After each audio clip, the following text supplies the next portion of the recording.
ہم سے پہلے تھا عجب تیرے جہاں کا منظر، کہیں مسجود تھے پتھر کہیں معبود شجر، خوگر پیکر محسوس تھی انسان کی نظر، مانتا پھر کوئی اندیکھے خدا کو کیوں کر، تجھ کو معلوم ہے لیتا تھا کوئی نام تیرا، قوت بازو مسلم نے کیا کام تیرا۔ یہ اشعار علامہ اقبال کی مشہور نظم شکوہ سے ہیں، جس میں شاعر ایک عاشق مومن کی حیثیت سے اللہ تعالیٰ سے درد دل بیان کرتا ہے۔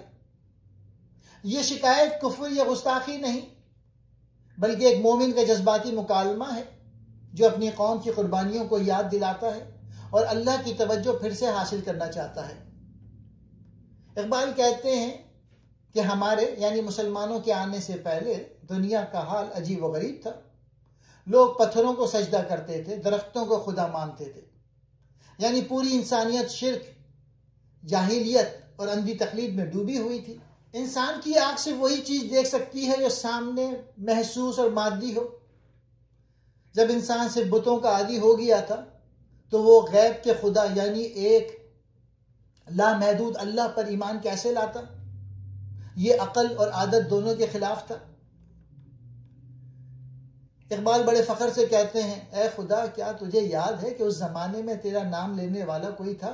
نہیں، یہ تو مسلمانوں کی تلوار، ان کی قربانیاں، ان کی غیرت ایمانی تھی جس نے تیرا نام دنیا میں بلند کیا، یعنی اسلام کی عظمت، توحید کی روشنی اور تیرا پیغام، یہ سب مسلمانوں کی جد و جہد سے دنیا تک پہنچا۔ اقبال کہتے ہیں کہ مسلمانوں کے آنے سے پہلے دنیا شرک، ظلمت اور جہالت میں ڈوبی ہوئی تھی۔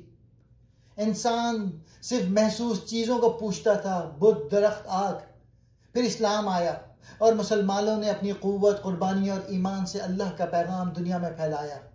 آج اگر امت زوال کا شکار ہے تو اقبال حیران ہے کہ اللہ کی رحمت کیوں ہم سے رک گئی، حالانکہ ہم نے کبھی تیرا نام بلند کرنے میں کمی نہیں کی۔ مسجود جس کو سجدہ کیا جائے، معبود جس کی عبادت کی جائے، شجر درخت، خوگر کہتے ہیں عادی عادت والا، پیکر محسوس دکھائی دینے والی چیز، اندیکھا خدا غیب میں موجود نظر نہ آنے والا خدا، قوت بازو طاقت، ہمت، عمل کی قوت۔